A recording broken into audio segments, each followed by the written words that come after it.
नमस्कार मित्रों, ये है पीएच नेटवर्क। मैं हूं प्रदीप हुंडू। आशा करता हूं कि आप सभी ठीक होंगे। ईश्वर से यही प्रार्थना कि आप परिवार से प्रसन्न रहे। आज राहुल गांधी जी ने एक प्रेस कॉन्फ्रेंस बुलाई जिसमें उन्होंने ये जो वोटर लिस्ट है उसके बारे में सवा घंटा समझाने का प्रयास किया है। वो पहले कह रहे थे कि ये जो हम इन्वेस्टिगेशन किए हुए हैं 6 महीने में, ये एक एटम बम है। तो वो जब फूटेगा तो इलेक्शन कमीशन कहीं नहीं रहेगा। आज वो एटम बम उन्होंने फोड़ दिया। फिर ये क्या साबित हुआ? जो पाकिस्तान ने चीन और तुर्की के ड्रोन और PL-15 और HQ-9 वगैरह ड्रोन उड़ाए थे, वो उनकी तरह ही फुस हो गए। अगर आपको पता है कि एटम बम के कारण सारे बड़ी विनाशकारी लीला होती है, लेकिन जो जिस तरह से पाकिस्तान ने ड्रोन और तुर्की के ड्रोन, पाकिस्तान के ड्रोन और मिसाइल लिए, उनसे हिंदुस्तान का बिल्कुल भी नुकसान नहीं हुआ। यही बात राहुल गांधी के एटम बम से हुआ। दरअसल बात यह है कि 2003 में पहले स्पेशल इंटेंसिव रिवीजन हुआ था इलेक्ट्रल वोट्स का। उसके बाद अब हो रहा है देश में, यानी कि 2003 के बाद कई लोग जिन्होंने अपनी जगह बदली होगी तो उनके वोट जहां पर होंगे वो वहां पर छोड़ देते हैं, वहां पर ऐसे ही छोड़ देते, वो दूसरी जगह पे वोटर लिस्ट में अपना नाम जुड़ाते हैं। क्योंकि ये जो ये पॉलिटिकल पार्टीज है वो अपने अपने वोटर जोड़ने के लिए घरों तक जाते हैं और वहाँ से फ़ोटो लेते हैं, आधार कार्ड लेते हैं या दूसरे भी आइडेंटिटी प्रूफ ले जाते हैं और वोटर बनाते हैं। लेकिन वो ये नहीं कहते कि हमारे पहले से ही कहीं पर वोट है। वोटर सोचता है कि ये जो वहाँ पर अगर हम तो जाना नहीं, वहाँ रहे ना रहे, हमें क्या मतलब है। दूसरे कई वोटर जो हैं उनकी डेथ होगी, डेथ इज नेचुरल प्रोसेस। तो डेथ जो हो जाती है, जो उनके जो वारिस होते हैं वो उनको वोटर कार्ड से हटाते नहीं हैं। ये हम सोचते हैं कि इलेक्शन कमीशन का काम है, वो खुद करेंगे। हमारे पिताजी का डेथ हो गई थी तो हमारा पता नहीं वोटर कार्ड में उनका नाम है या नहीं है, वो हम सोचते हैं कि इलेक्शन कमीशन का काम है, वही करेंगे। 2003 में जब हुए वो इंटेंसिव वोटर रिवीजन हुआ, उसके बाद 2004 में के बाद 2008 में किसकी इलेक्शन 4 के 9 में 2009 में कांग्रेस की हुकूमत थी।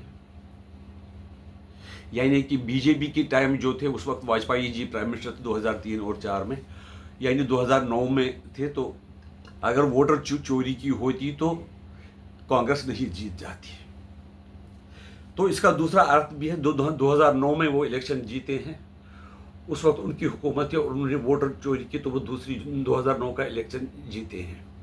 यानी कि वाजपेयी सरकार ने, जो राहुल गांधी के कहने के मुताबिक वाजपेयी सरकार ने वोटर लिस्ट की चोरी नहीं की, इलेक्शन के जरिए नहीं करवाई, लेकिन 2009 में करवाई। क्योंकि उसके साथ उनका दूसरा लॉजिक भी दिया।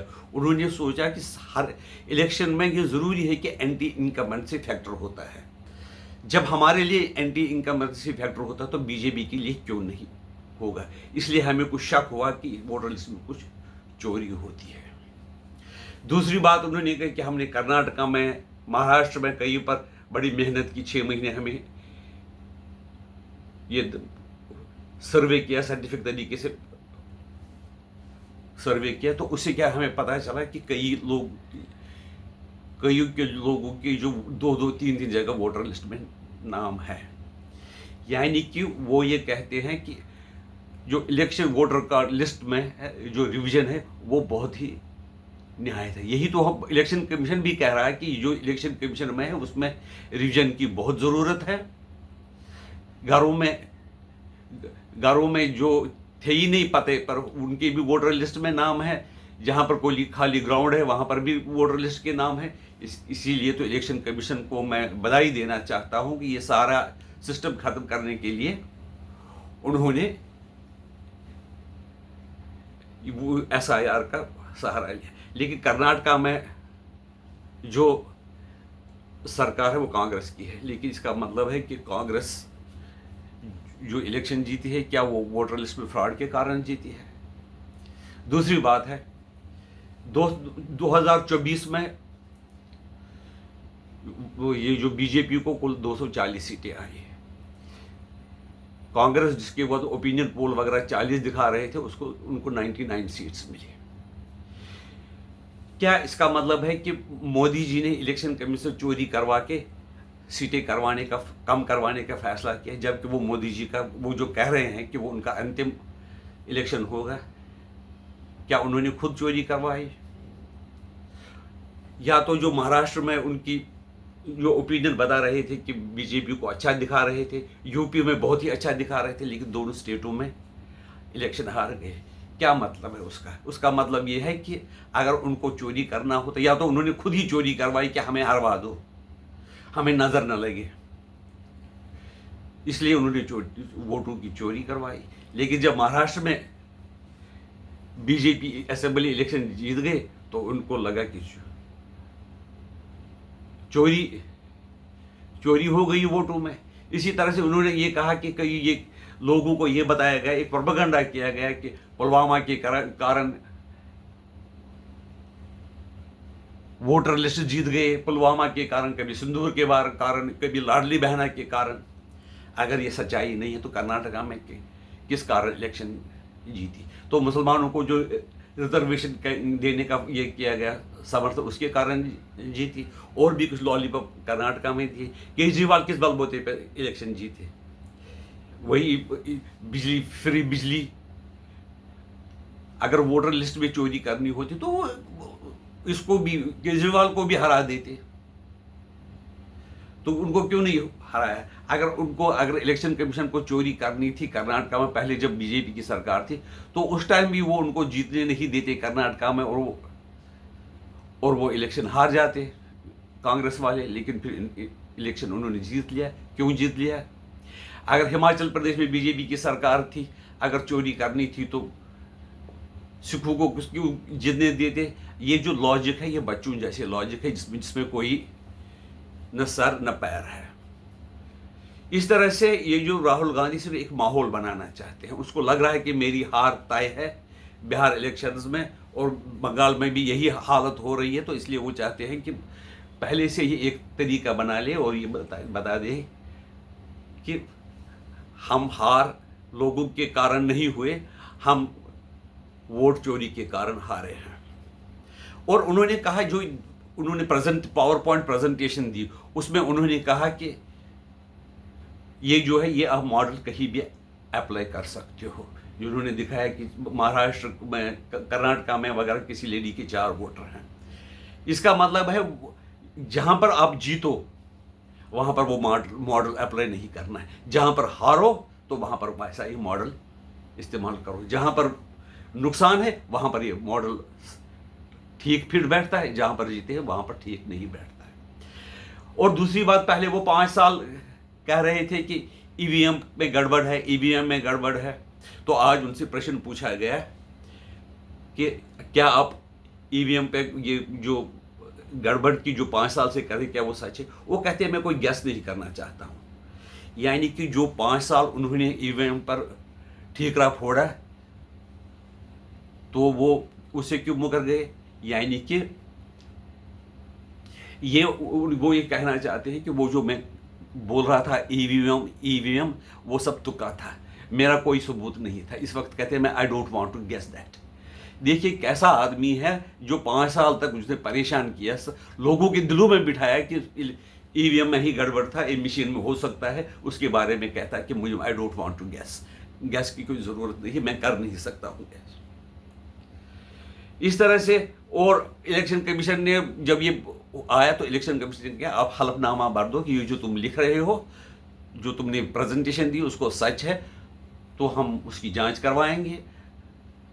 अगर झूठ निकला तो आज जिम्मेदारी आपकी होगी। लेकिन नहीं, वो ऐसा नहीं करेंगे। वो जो कोर्ट में, जब कोर्ट ने कहा था कि अगर बहुत से वोटर कट जाएंगे तो आप हमारे पास आ सकते हैं, तो आप सुप्रीम कोर्ट को ये दिखा सकते हो कि हमारे पास 4 जगह वोटर है। तो इस तरह से 4 जगह तो वोटर हो सकते हैं, 2 जगह हो सकते हैं, क्योंकि बहुत से लोग छोड़ते हैं, कई मरे हुए हैं। देखिए, इलेक्शन कमीशन ने बिहार की बात बताई कि उसमें कहा कि शायद 18 लाख वोटर जो उनकी डेथ हो गई है, कोई 34 लाख जो शिफ्ट हो गए हैं, कई 7-8 लाख ऐसे हैं जो मल्टीपल वोटिंग करते हैं, जो ये कमिटेड होते हैं, उनसे करवाई जाती है वोटिंग। तो इसीलिए इलेक्शन कमीशन कह रहा है कि भाई ये SIR करवा दो, स्पेशल जो इंटेंसिव रिविजन हो वो होना चाहिए, ताकि जो ट्रू रिप्रेजेंटेटिव गवर्नमेंट बन जाए। इसमें इलेक्शन कमीशन कहाँ गलत है? और दूसरे, जब वो कह रहे हैं, दूसरी बात उन्होंने जो कही है कि EVM और वोटर लिस्ट में वो ये जो बैलेट पेपर से उससे कोई फर्क नहीं है, जब तक इलेक्शन कमीशन कंप्रोमाइज नहीं है। जब यानी कि और एक ही दिन में सारे इलेक्शन होते थे, उस वक्त सिस्टम नहीं था, ना CCTV कैमरा थे, ना EVM मशीनें थी। और अगर एक ही दिन जब वोटिंग होएगी तो जो एजेंसीज की, जो पुलिस, CRP वगैरह लोग थे, वो पूरे डिस्ट्रीब्यूट नहीं किए जाते, कर्मचारी पूरी नज़र नहीं रख सकते थे, क्योंकि एक ही दिन में होना था। और जिसको जो चाहे वो उस तरह से पोलिंग करवाता है, जहाँ पर वो जो पार्टी स्ट्रांग होगी, जो डोमिनेंट कम्युनिटी होगी, वो करवाई। आपने देखा कि बिहार में क्या होता था कि जो भी लालू जी के खिलाफ बोले उसको वोट देने के लिए परमिशन नहीं देते थे। और हम जब, देखो मैं अपनी बात बताऊंगा, जब हम कश्मीर में वोट देते थे तो कश्मीरी पंडित को हमसे कहा गया था, पंडित जी आपके वोट हमने पहले ही डाल दिए थे, क्योंकि हम माइनॉरिटी में रहते थे तो हम चुप करते थे। यानी कि उस वक्त इंदिरा जी के टाइम में गड़बड़ होती थी, लेकिन ये जो सिस्टम आती है, सर्वेलेंस आ गई, वोटर आपके पास, अदालतें इंडिपेंडेंट है, और दूसरी है कि वो जो पहले कोर्ट वगैरह होती थी, सुप्रीम कोर्ट की जज, वो तो सरकार नियुक्त करती थी। अब ऐसा नहीं, अब कोलिजम करती है, और उस पर शक करना बहुत गलत है। दूसरा, इलेक्शन कमीशन जो है उस पर नज़र रखी जा सकती है। और दूसरी बात, इलेक्शन कमीशन के पास कोई स्टाफ होता ही नहीं। वो जो टीचर होते हैं, जिस स्टेट के DM होते हैं, SDM होते हैं, वही वो इलेक्शन कमीशन के बंदे बनते हैं। तो वो इलेक्शन कमीशन उनको पर कैसे दबाव डाल सकते हैं? और कोई SDM कहे, कोई बाकी ये जो चुनाव अधिकारी कहे कि हम पर दबाव डाला गया, तो बात मानी जाएगी। किसी ने किसी को दबाव नहीं डाल सकते। इतने लाखों कर्मचारी इसमें शामिल होती है, एक भी की जुबान से ये नहीं आया कि इसमें हमें कहा गया है कि इस तरह से जो BJP के वोटर हैं उनको रखो और जो कांग्रेस के वोटर उनको हटाओ। और दूसरी बात यह है कि किसको पता है कि कौन आदमी किस पार्टी का वोटर है? अगर वो इलेक्शन कमीशन फ्रॉड भी करना चाहेगा तो वो क्यों चाहेगा कि अपने वोट डलवाना है? क्योंकि ये किसी को जानकारी नहीं है कि कौन सा आदमी किस पार्टी से ताल्लुक रखता है। हो सकता है कि आपको पता चलो कि पिछली इलेक्शन में उन्होंने कांग्रेस का वोट दिया हो, लेकिन हो सकता है कि इस बार वो कांग्रेस की जगह BJP के वोट दिए हों। तो इसलिए ये निर्णय करना कि इलेक्शन कमीशन कंप्रोमाइज्ड है, और आजकल के ज़माने में ये पॉसिबल नहीं है। VVPAT का होता है, मिलान होता है, इलेक्ट्रॉनिक वोटिंग मशीन से CCTV कैमरास लगते हैं, हर जगह CRP लगती है, पुलिस लगती है, यहाँ तक कि किसी जगह पर आर्मी भी लगती है।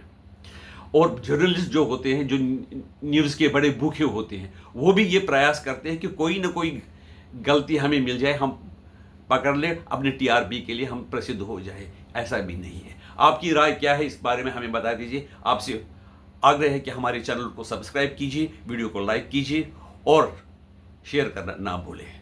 वंदे मातरम, भारत माता की जय।